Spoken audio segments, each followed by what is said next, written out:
Tikriausiai nerastumėme nei vieno verslo valdymo ar tobulinimo besinominčio žmogaus, kuris nebūtų girdėjęs apie greitus laimėjimus, quick wins arba žemai kabančius vaisius. Bet ar tie žemai kabantis vaisiai tikrai tokie naudingi? Juk dažniausiai lengvi ir greiti dalykai būna labiau žalingi negu naudingi.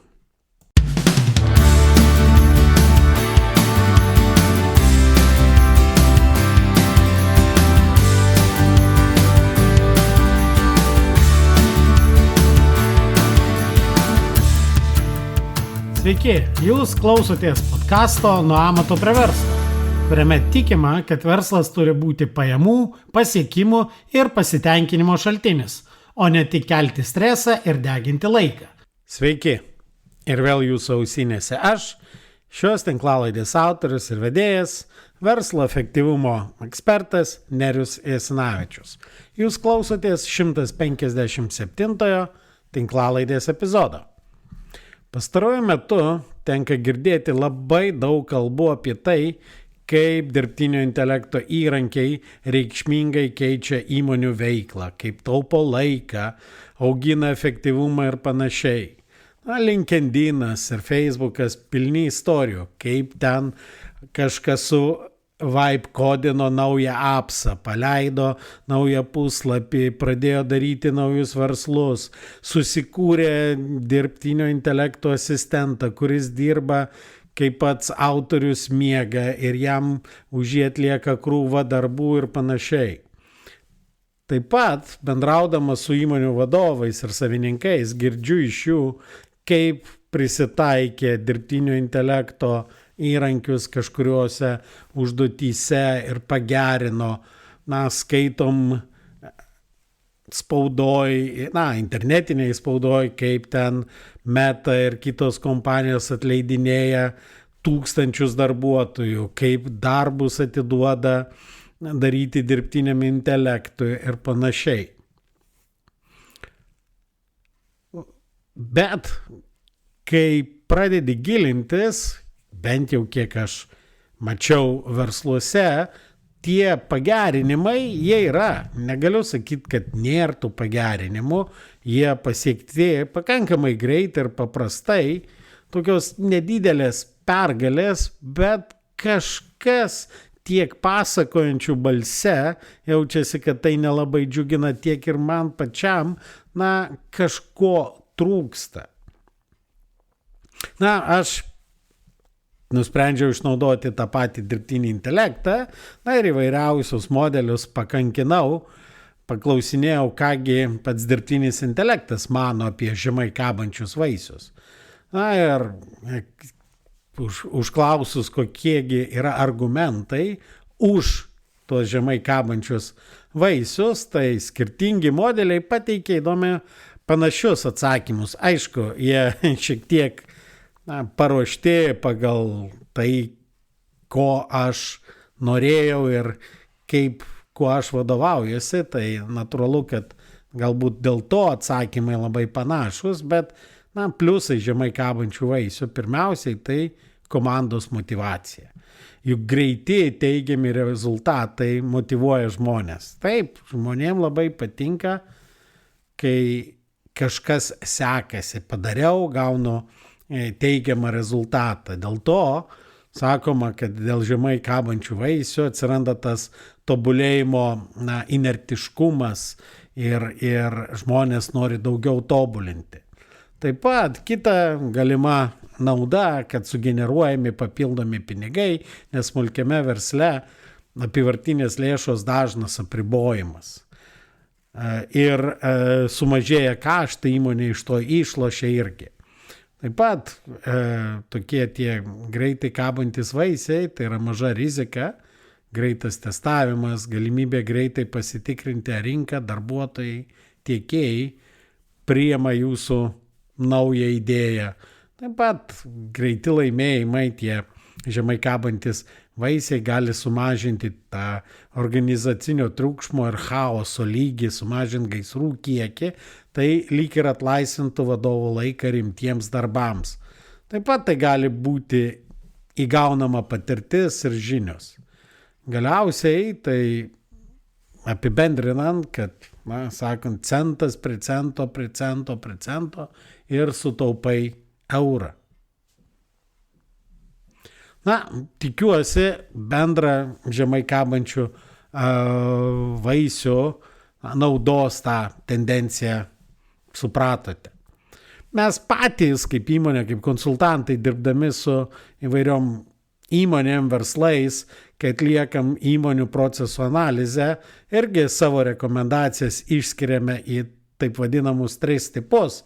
Tai tie žemai kabantis vaisiai, greitai ir be išlaidų ar investicijų kažkokie rezultatai pasiekiami per 3 mėnesius, ką galima įgyvendinti ir kokius rezultatus gauti ir per metus.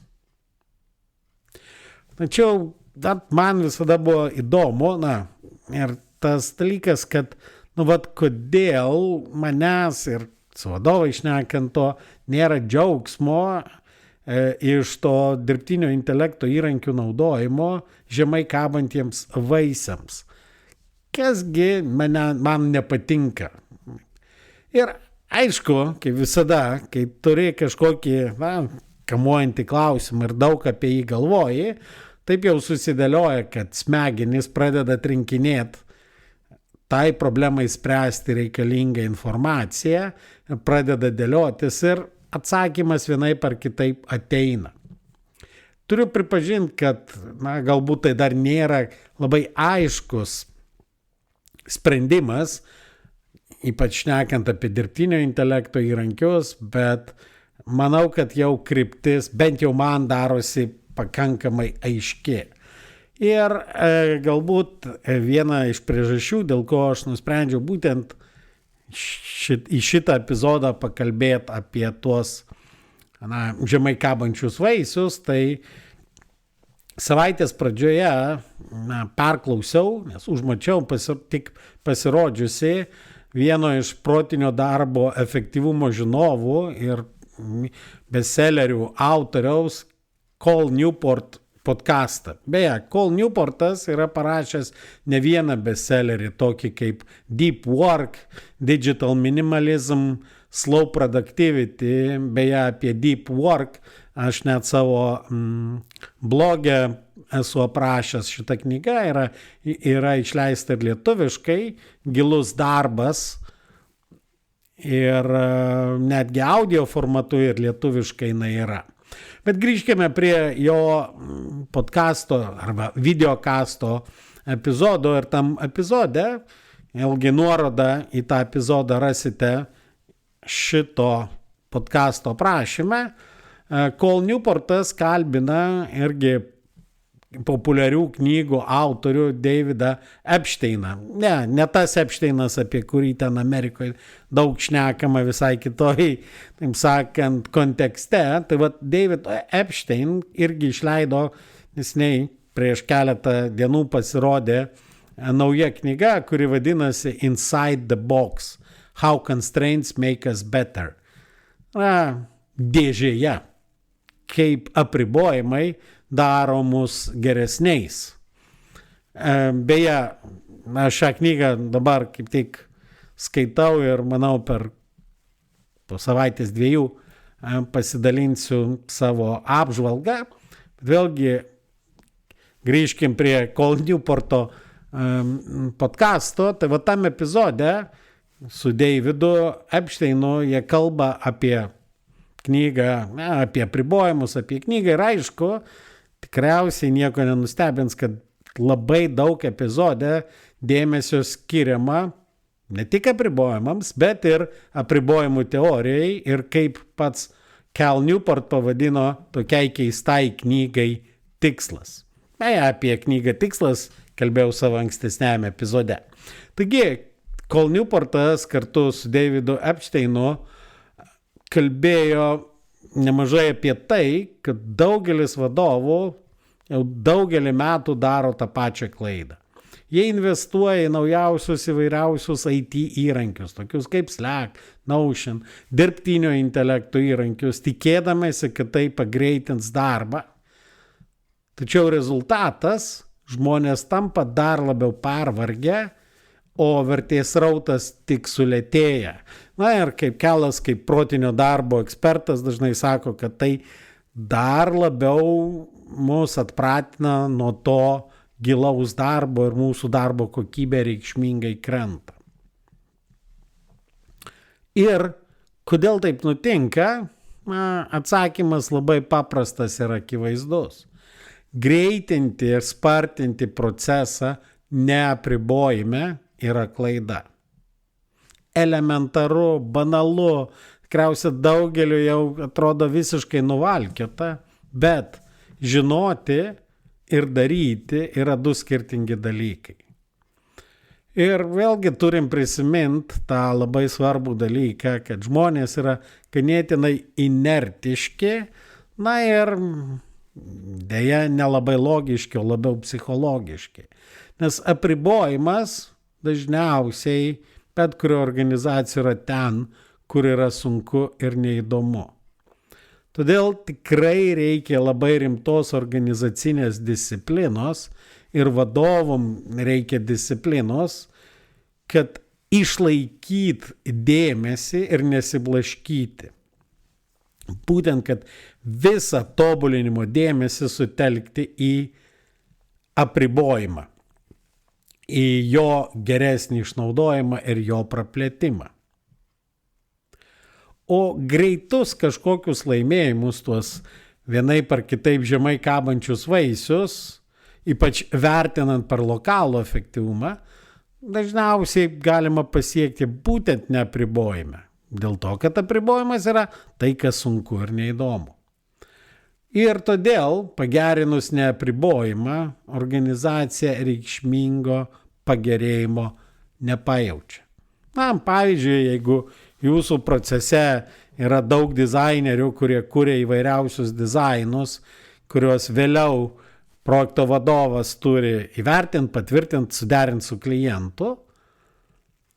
Ir dažniausiai tame procese būtent tiek projekto vadovas, tiek suderinimo su klientu žingsnis yra tas apribojimas, tai jeigu jūsų dizaineriai dirbs 3-5 kartus greičiau išnaudodami dirbtinio intelekto įrankius, tai nepraplėtus, nesutvarkius projektų vadovų darbo, darbų kiekis prieš projekto vadovus sugeneruotas dizainerių, kurie dabar naudoja dirbtinio intelekto įrankius, tas darbų kiekis tik išaugs, susidarys didelė darbų eilė, kuri tik padidins projekto vadovams stresą, padidins jų blašką ir dar sumažins jų efektyvumą.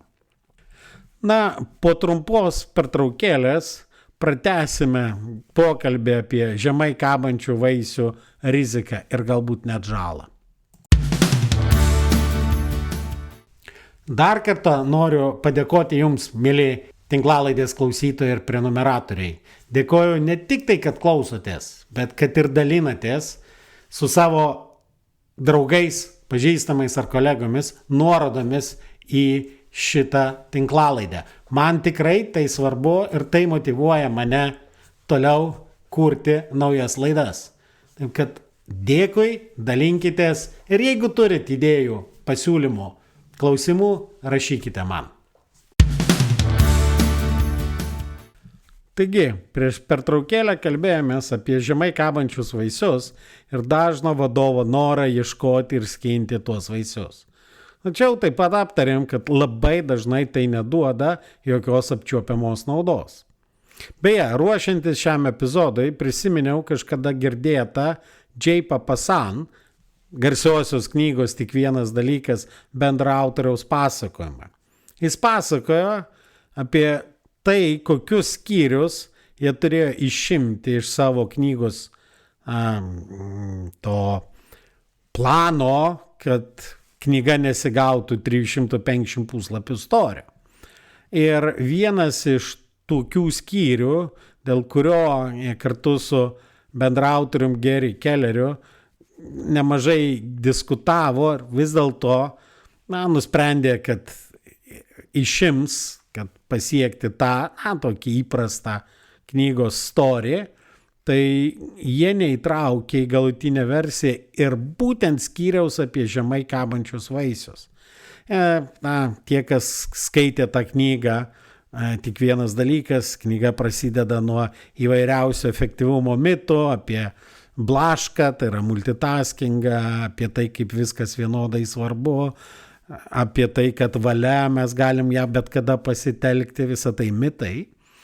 Tai vienas iš tų mitų, kurį jie norėjo įtraukti, tai va ta, kad žemai kabančių vaisių siekti yra labai gerai. Iš tikrųjų, įvairūs jų tyrimai atlikti ir surinkta mokslinė medžiaga, kurie jie apžvelgia, rodo, kad būtent tų žemai kabančių vaisių greitų pergalių vaikymasis labai dažnai tampa vos ne pagrindinė priežastimi nedaryti tų svarbių ir aišku sunkių užduočių, kurios yra būtinos reikšmingo progreso pasiekimui. Panašu, kad žemai kabantis vaisiai nėra tokie naudingi, galbūt ir saldus, bet ne tokie naudingi, kaip mes norėtumėm. Ir vėlgi, jeigu dirbtinis intelektas išvardino nemažai žemai kabančių vaisių privalumų, aš nusprendžiau jį toliau pakamantinėti ir paklausti vis dėlto, kaip tu manai, ar žemai kabantis vaisiai turi ir neigiamybių, ar žalos. Ir vis dėlto pripažino įvairūs modeliai, bet vėlgi panašiai atsakė, kad viena didžiausių žalų tai yra progreso iliuzija. Kad mes padarėm kažką ir tikimės, kad pagerėjo, nes lokaliai kažkoks pagerėjimas įvyko. Tačiau globaliai jokios naudos nebuvo. Ir reikia pripažinti, kad šitą man tenka dažnai matyti daugelyje lean diegimą pradėjusių įmonių. Neretai lean metodikos diegimas prasideda nuo tų tokių elementarių įrankių, kaip asaičiai, kaip 5S ir aišku kaizenai. Ir tokiose organizacijose matai, kaip pilna tų pasiūlymų pagerinimam, daroma daug kaizenų ir žmonės gauna ten premijas, kad daug pagerino ir taip toliau, ir pagirimų ir panašiai, bet realiai pelnas nuo to negerėja. Beje, kita žala iš tokių pagerinimų, tie greiti lokalūs laimėjimai gali pridaryti daug žalos bendram srautui. Beje, kaip tam pateiktam su dizaineriais pavyzdyje, nes neretai butelio kakliuko neišlaisvinimas, o kitur pakelimas efektyvumo sukuria nemažai papildomų problemų. Apie tai aš irgi kalbėjau viename iš epizodų, kuris vadinosi neieškokite galimybių, o geriau fokusuokitės į problemas. Ir aišku, dar viena iš tų didelių žalų, tai yra vadovų dėmesio švaistymas. Tai yra, kol vadovai gilinasi ir sprendžia neapribojimų klausimą, neapribojimų problemas, jie tuo metu nesprendžia apribojimų klausimą. Ir vis tiek organizacijų vystyme esminis apribojimas yra vadovo laikas. Tai ką daryti? Aišku, atsakymas labai paprastas – susitelkti į apribojimą. Ir kaip tą padaryti? Iš esmės galima vadovautis 5 fokusavimosi žingsniais iš apribojimų teorijos, kurie yra vardinti ir knygoje tikslas, ir bet kur įvedus į Google ar į dirbtinį intelektą 5 fokusavimosi žingsniai jūs rasite, bet dar geriau yra iš tikrųjų pasinaudot tuo vadinamuoju susifokusavimo į vieną dalyką ciklą.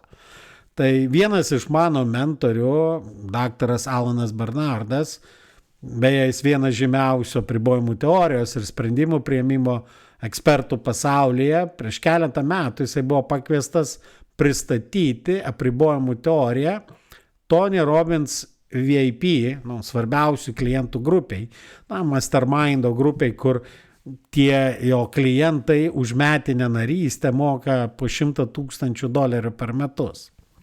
Tai aišku, tai yra neeiliniai žmonės, vadovai, aukščiausio lygio didžiausių kompanijų vadovai. Alanas mielai sutiko pristatyti, tačiau pristatymui buvo vienas svarbus apribojimas duotas. Alanas turėjo viską sutalpinti į vieną skaidrę. Ir iš tikrųjų tai nebuvo lengva, 40 metų patirties apribojimų teorijos ir visko, kas yra, viską sutalpinti į vieną skaidrę. Ir būtent ruošdamasis tam pristatymui, Alanas ir suformulavo tą vadinamą susifokusavimo į vieną dalyką ciklą. One Thing Focusing Cycle. Beje, šį ciklą aš esu pristatęs webinare ir jūs įrašą, tiksliau sakant, nuorodą į tą įrašą, vėlgi rasite šito epizodo aprašyme ir galite bet kada pasižiūrėti. Ten nieko sudėtingo, bet ten visa esmė, kaip sutelkti dėmesį ten, kur reikia. Ir būtent taip vadovaujasi visi žymus įvairių kompanijų vadovai, nesiblaškydami susitelkia ten, kur yra svarbiausia. Taigi, rasit, pasižiūrėsit tą webinarą. Apibendrinant šitą epizodą, keletas išvadų. Pirmiausiai, žemai kabantis vaisiai nėra blogis. Tačiau jie turi vertę tik tada, kai jie prisideda prie to, kad sprendžiamas esminis apribojimas. Pirmiausia, jūs turite žinoti, koks tikslas, kas jums trukdo tą tikslą pasiekti, kur yra jūsų apribojimas. Ir jeigu jūsų žemai kabantis vaisiai nepadeda išspręsti apribojimo, daugelį atvejų tai yra tik tai blaškymasis, o ne nauda. Taip, kaip man vienas kolega sakė, aš čia darydamas įvairiausius eksperimentus su dirbtiniu intelektu, čia lyg ir mokausi, okay? Ką tu iš to, ką mokaisi, pritaikiai savo pagrindiniam darbe? Nieko nepritaikiau. Tai reiškia, tai nėra tik tai mokymasis. Gal ir ne visai mokymasis. Tai tada man yra hobis, aš čia pasiilsiu ir taip toliau. Gerai, jeigu tai yra hobis, tai jam turi būti skiriamas ribotas laikas. Žinoma, tuos įrankius reikia išnaudoti, reikia mokytis, bet naudokite ir taikykite ir žiūrėkite, kaip išspręsti apribojimą. Kita išvada yra tai, kad tiek dirbtinis intelektas, tiek ir kiti IT ar technologiniai ir ne tik įrankiai, tai nėra strategija. Jie gali pagreitinti procesus, jie gali eliminuoti tam tikrus žingsnius, bet jeigu tai nepadeda geriau išnaudoti ir praplėsti apribojimą, reikšmingos naudos nesitikėkite. Tai labai tikėtina, kad tai sukurs dar daugiau problemų, negu jas sumažins. Ir progreso iliuzija tikrai yra reali rizika. Daug smulkių pagerinimų gali sukurti tą aktyvumo jausmą, bet nuo to nebus jokių reikšmingų rezultatų, nei finansinių, nei strateginių. Nes vadovų dėmesys yra labiausiai ribotas resursas. Ir dažniausia žala atsiranda ne dėl blogų sprendimų, o dėl to, kad nedaromi patys svarbiausi sprendimai, kurie susijęs su apribojimais. Dėl to priminsiu tą žinomą tiesą, kurią kartoju daug kartų. Efektyvumas prasideda nuo susifokusavimo į svarbiausią dalyką. Ir organizacinė disciplina ir nuoseklus darbas su tuo apribojimu ir sukuria didžiausią poveikį. Pabaigai namų darbą šiai savaitei. Užsiduokit savo klausimą. Ar jūs žinote, kur šiuo metu yra jūsų apribojimas. Jūsų įmonės, jeigu jūs siekite įmonės tikslų, ir jūsų asmeninės, jeigu jūs siekit savo asmeninių tikslų. Jeigu ne, tai paskirkit laiko atrast, kur tas yra apribojimas.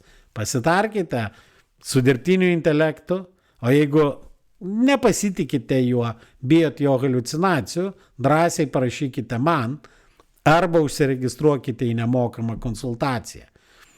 Nuorodą į registraciją rasite irgi šito epizodo aprašyme. O šiandien tiek ir iki kito susigirdėjimo. Geros kovos su jūsų apribojimais. Dėkoju, kad klausėtės. Ir nepamirškite užsiprenumeruoti šį podcastą, kad visuomet gautumėte informaciją apie naujausias laidas. Taip pat būsiu labai dėkingas, jei įvertinsite šį podcastą palikdami atsiliepimą savo įprastoje podcastų platformoje. O jei pažįstate kažką, kam jūsų nuomonė šis podcastas būtų naudingas, būtinai pasidalinkite. Iki!